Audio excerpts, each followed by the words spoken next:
জন্ম হলো মোদের মুসলিমের ঘরে, এটা নিয়ে কিছু মানুষ গর্ব করে।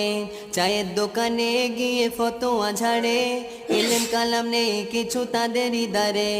নামাজ কাজা করে তারা 5 ওয়াক্ত, আবার বলে ঈমান মোদের আছে শক্ত। বেনামাজি হয়ে করো না বড়াই, জাহান্নামে জ্বলতে হবে তেলের ওই কড়াই।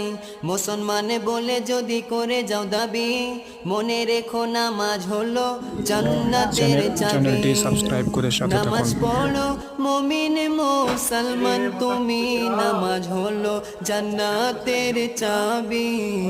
নামাজ পড়ো মুমিন মুসলমান তুমি, নামাজ হলো জান্নাতের চাবি। আরশ পাকে খোদার দিদারের পরে, নামাজ এনেছে মোহিতে নাবি। নামাজ পড়ো